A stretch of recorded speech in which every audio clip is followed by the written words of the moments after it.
रुपए से औषधियां मिलती हैं, रुपए से डॉक्टर अच्छे मिलते हैं, तो दुख क्यों नहीं मिटाया जा सकता? जब तक डॉक्टर भी तुम्हें सुखी नहीं करेगा, औषधियां भी काम नहीं करेंगी, जितने भी पाप हैं सब नष्ट हो जाएंगे।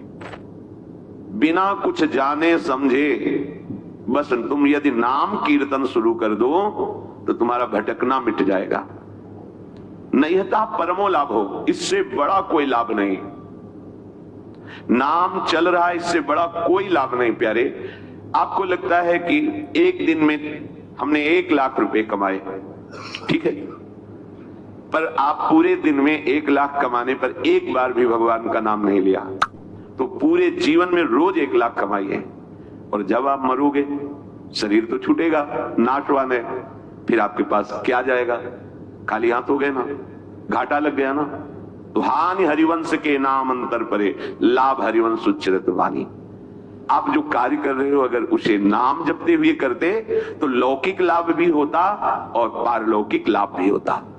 नाम के बिना आपका वो लाखों रुपया जो कमाया है वो आपको सुख नहीं दे सकता, वो शांति नहीं दे सकता, वो आनंद प्रदान नहीं कर सकता। रुपए से आनंद नहीं मिलता, रुपए से अविनाशी पद नहीं मिलता, रुपए से जन्म परंपरा नष्ट नहीं होती, रुपए से दुख नहीं मिटाया जा सकता।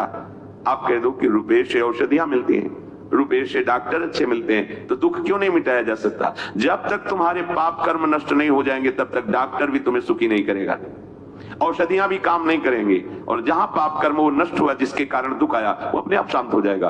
तो मूल बात पाप को नष्ट करना है, तो पाप कैसे नष्ट होता है? नाम संकीर्तनम यस्य सर्व पाप प्रणाशम, जितने भी पाप है सब नष्ट हो जाएंगे। नाम संकीर्तनम यस्य, जिनका नाम कीर्तन संपूर्ण पापों को, तो संपूर्ण पाप नष्ट हुए तो दुख पूरा नष्ट हो गया। सच्ची मानिए, दुख हमें मिलते ही पाप कर्म से हैं, तो इसलिए नैहता परमो लाभ हो। कोई भी लाभ नाम के उच्चारण के बराबर नहीं हो सकता। आप भगवान का नाम ले रहे, जिस श्वास में नाम ले रहे धन्य हो गई वो श्वास, जिस मिनट में नाम ले रहे धन्य हो गया वो मिनट। बाद में देखेंगे आप, क्योंकि अपने लोग नाम की कीमत नहीं जानते, ना तो विश्वास हो पा रहा है और ना हमें उसकी कीमत पता है। तो ऐसे लगता है संत जन ऐसे कहते रहते हैं। नाम बहुत कीमती वस्तु है, ये परिणाम में आपको समझ में आएगा। यद्दग्गे विषम्यु परिणामे अमृतोपम, जिसकी शुरुआत विष जैसी लगे उसका परिणाम अमृत जैसा होता है। जैसे प्रातःकालीन ब्रह्म मुहूर्त में उठना, स्नान करके भगवत आराधन के लिए नाम जप सत्संग कीर्तन आदि, ये विष जैसा लगता है, और 8, 9, 10 बजे तक सोना ये अमृत जैसा लगता है।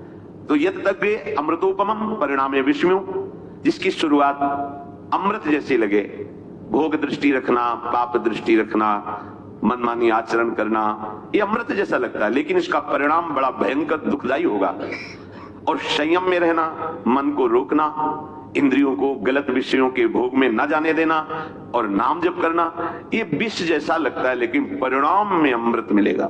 परिणाम में अमृतोपम, नैहता परमो लाभो देहिनाम भ्राम्यता में ही। इस संसार में भ्रमित लोगों को परम लाभ प्रदान करने वाला ये नाम है। नाम यतो विंदेत परमाम शांतिम नश्यति संस्कृति, ये सब आवागमन के चक्र को मिटा करके परम शांति परम सुख प्रदान करने वाला नाम है। यथा कीर्तनात् परमाम शांति मोक्षम विंदेत तस्य संस्कृति जन्म मरणादि दुखम च नश्यति मोक्षो भवति इत्यर्थः।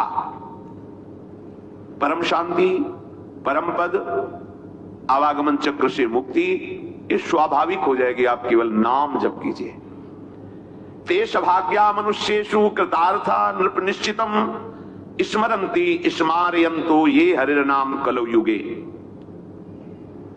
मनुष्यों में वो परम धन्य है, ये अन्यान स्मारयन्तः सन्तः हरिर नाम स्वयं स्मरन्ति ते मनुष्येषु कृतार्था सभाग्याः निश्चितम।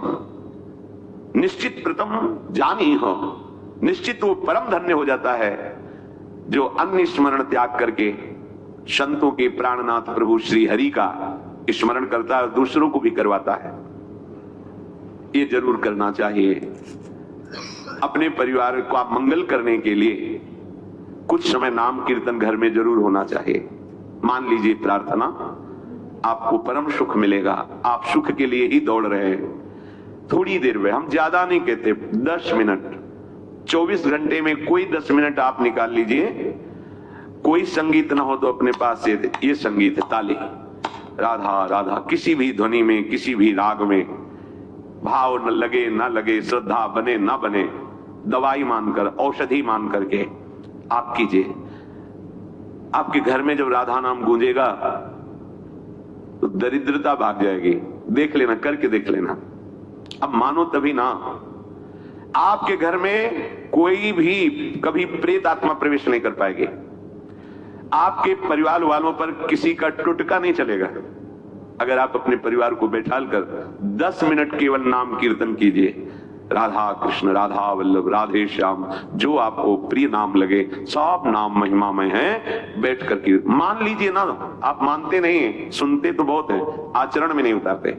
24 घंटे में कभी एक ऐसा समय रखिए जब आप अपने परिवार के साथ प्यार से बैठ करके और प्रभु का नाम कीर्तन, आप देख लेना, खुद देख लेना। 10 मिनट, 24 घंटे में हम 10 मिनट की बात कह रहे हैं। और कहीं सौभाग्य और बढ़ जाए तो एक अध्याय भगवान की महिमा का गान सुनाइए परिवार को बैठकर। श्रीमद् भागवत है, भक्तमाल जी है, भक्तों के चरित्र हैं, भगवान की अवतार कथाएं हैं। आप देख लो, घर तीर्थ हो जाएगा। आपको कहीं तीर्थ जाने की जरूरत नहीं। लोग परेशान होते हैं, हमारे तो 7.5 शनिचर का प्रकोप है, या ऐसा वैसा, पता नहीं किसी ने क्या कर दिया है। ये सब भ्रम हट जाएगा। नाम कीर्तन की गूंज जो आपके घर में उठेगी ना, वो आपका मंगल करके ही छोड़ेगी। देख लेना। भाव कुभाव अनखाल सहु, नाम जपत मंगल दिश दसहु। तेष भाग्या मनुष्येषु, मनुष्यों में सौभाग्यशाली कौन है? बोले स्मरंत स्मारयंतो ये हरिर नाम कलो युगे। इस युग का बहुत बड़ा प्रताप है। जो 10,000 की वर्ष की तपस्या से फल नहीं प्राप्त होता, वो 24 घंटे नाम कीर्तन से प्राप्त हो जाएगा। बड़ी महिमा है। तो आप अगर 10 मिनट अपने घर में नाम कीर्तन करें, एक अध्याय श्रीमद् भागवत का प्रभु को सुनाएं। संस्कृत ना आता हो तो हिंदी में ग्रंथ है, उनका अर्थ लिखा हुआ है, हिंदी में पढ़ लीजिए, हमें भाव प्राप्त हो जाएगा। जैसे सुधा सागर, प्रेम सागर, ऐसे केवल हिंदी से ग्रंथ की रचना हुई, उन्हीं को अर्थ के द्वारा पूरा बांधा गया है। जो श्लोक है उन्हीं के अर्थों को पूरा क्रम से लिखा गया है। बहुत सुंदर। प्रेम सागर, सुधा सागर, बहुत सरल भाषा में महान वैष्णव परम पूजनीय गोस्वामी तुलसीदास जी ने सब शास्त्रों की सार बातें, रामचरितमानस। जब हम सतशास्त्रों का अपने परिवार में बैठ करके गायन करके श्रवण कराते हैं तो सबके संस्कार पवित्र होते हैं, बुद्धि बदलती है। कितना प्रभाव पड़ता है। गर्भस्थ शिशु को नारद जी भगवान की भक्ति और कथा सुना रहे हैं तो प्रहलाद जी प्रकट होते ही महाभागवत के रूप में। आप देखो, गर्भस्थ शिशु अभिमन्यु को चक्रव्यूह तोड़ने का उपदेश कर रहे तो गर्भ में ही वो सीख गए। बड़ी महिमा है। यदि आप अपने परिवार में नाम कीर्तन करेंगे और भगवत आराधना की भावना से ठाकुर जी विराजमान करके उनको कथा सुनाएंगे, एक अध्याय सुनाएंगे, एक अध्याय आपके जीवन के अध्याय को बदल देगा। आप देखना ना, पर कोई करना नहीं चाहता।